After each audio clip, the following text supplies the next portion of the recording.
So here's the question. Is he a Fed? Oh. Because we're talking about Candace and Tucker and this triangulation of Nick. It seems like the chances of Mr. Tucker Carlson being a Fed, or we already know he has connections to the three-letter agencies, period, full stop. So if that's any indication, then that tells you something. Candace, however, has a better excuse. Do you think she's a Fed? I think not. And the reason is because she's actually being attacked by other leaders of other countries and stuff. But again, attacks are performative. That's fair. That's fair. Like being shot in the ear, Okay. Then here's the question. Of the three, who is the most likely candidate to be actively working with the feds? Out of all three? Of Tucker, Candace, and Fuentes, who is the most likely candidate to be working with or as a Fed? I'd say probably all three. Ooh. Their percentage of possibilities equal. Absolutely. Okay. Absolutely. Because there has been revelations that clearly show that the APAC-ish, let's say, organizations fund both sides of the fight. And we know through history writ large that the banking industry has always been on both sides of every conflict and every war. And who is the banking industry generally run by? Similar parties and similar species of human beings. And so, Matt, I find it to be absolutely with 100% in my brain that the percentage of Candace, the percentage chance of Tucker, and the percentage chance of Nick being a Fed are all the same. Wow. Okay. Are all the same. Is that all the same percentage of knowingly being a Fed, or is it the same whether they know it or not? Knowingly. They are knowingly involved in creating a divisive or narrative-based nature within this country so that they can get people to fight? Yes. Huh. Yes. Because the only way to rule a country effectively well is when you have everyone in that country fighting each other. It's harder to rule over a populace that is unified. It is much easier. And I've actually had these conversations with my son and my daughter. And the conversation sounds like this. Son, daughter, what's easier? To rule over 1,000 people or to rule over 100 people? Kids will be like, well, it's easier to rule over 100 people. That's why they're trying to depopulate you. Right? So here's another question. Would it be easier, if you were a king or queen, son or daughter, would it be easier to rule over 1,000 people who are all unified? Or would it be easier to rule over 1,000 people who are all fighting each other all the time? And they look at me and they say, well, it's easier to rule over people who are all disorganized. That's why they're having you watch social media and the news every day. Right, brother? The equation is simple. It is easier to rule over a population that is divided than a population that is unified. So therefore, in my brain, and people say, oh, Peter, conspiracy theorist. Shut up, Sar. The answer is all three have the same exact chance of knowingly causing division, strife, and argumentation on the internets. When I watched Nick... And the only reason why I know this to be true is because you and I are not. Well, you said that I might be so. You probably are. But all I know is about me. So now he trusts nobody. I just trust me. I know that I'm not a Fed. That's right. That's what a Fed would say. So that's what a Fed would say. When I watched Nick give his reaction to the Candace Tucker interview, it was like 2 hours after the Tucker Candace interview dropped. He goes live and he just cooks. Yeah. And I've never seen someone cook Tucker like that before. Bro, it was a masterclass.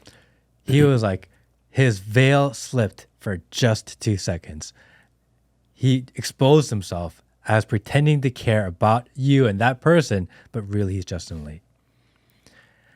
And when he broke it down, and he's like, oh, why? Who cares if I live in a basement? You say that it's hard for people to buy houses because the economy sucks.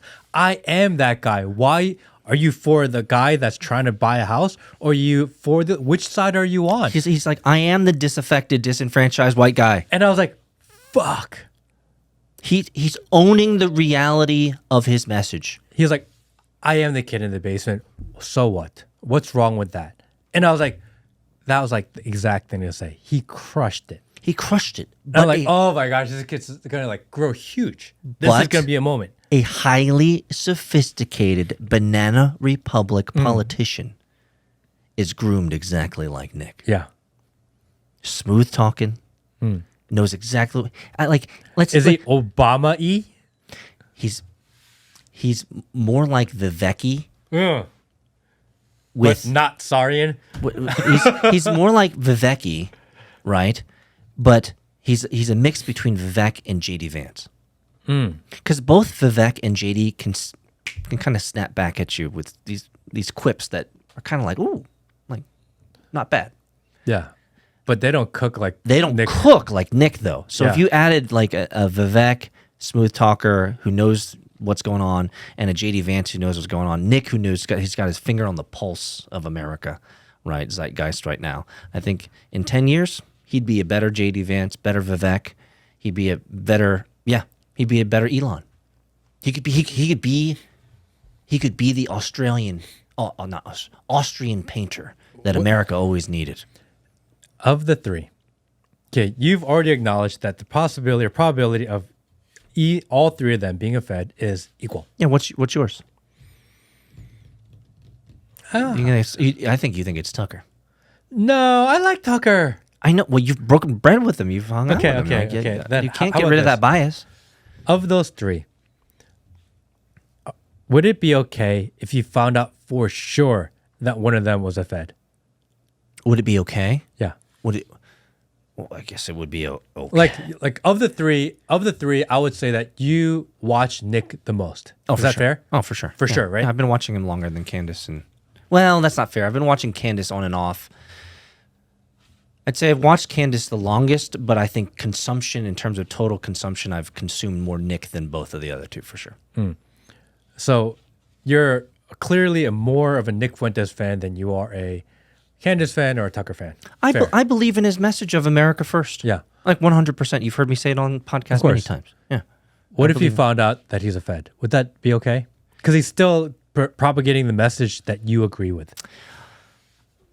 It would be disconcerting that a man with such a silver tongue at such a young age of 20, like he's 26 now, but he rose in his early 20s, so 20 to 25, a man with this type of silver tongue would be able to be co-opted so well and be able to garner such a following and be able to have such a mainline zeitgeist, like understanding the white guy issues.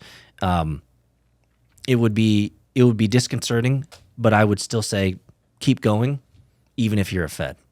It's crazy if you think about it that way. Yeah, like, it's honestly like. Well, that's really the question. Like, he may be a Fed, but he at least is fetting up the views that you agree with. I agree with. So as long as they're doing what I agree with, right? So there are a lot of people out there going, I don't care if Tucker's a Fed or CIA. He's at least asking the questions, having the conversations that I want to hear. So we're okay with that. Fair enough. Then there's people going, oh, well, who cares if Candace's a Fed because she represents me? Then now we've normalized the idea of everyone being okay with everyone we listen to being Feds. Yes, that's the problem. You see how that happened? Yes, yeah, see how that happened. But if we were to be really truly intellectually honest, the media apparatus writ large, in mass, entirety of our media apparatus has been co-opted by the three-letter agencies for decades. So for us to unravel this and to unmask it and say, hey, you thought it was just CNN? You thought it was mainstream media? You thought it was Washington Post? You thought it was Facebook? We kind of knew it was Facebook. You thought it was TikTok. Sorry, guys, it's even worse than you thought. It's your favorite mainstream influencer. Your Nick Fuentes, your Tucker, your Candace, your Ben Shapiro. They're all Feds. And that's where you look at it and say, well, I kind of knew that everything was infiltrated. But now that it's fully realized, I don't know where to go with my brain. I don't know where to go next. It's crazy one. What would be the point of watching any of it then? Because if you know it's all Fed it's controlled. Entertainment. We live in a political entertainment society. So that none of it is real. We're there. Black Mirror. the whole thing is a script because we've talked about it before. The entire thing is scripted. The entire thing is a movie. All the people that we watch are mere characters. That would be the other argument. So then therefore you would say we are. That's like ultimate black pill. It's hopeless. Thanks for watching the clip. If you want to see the full episode, click here. If you want to see more clips, click here.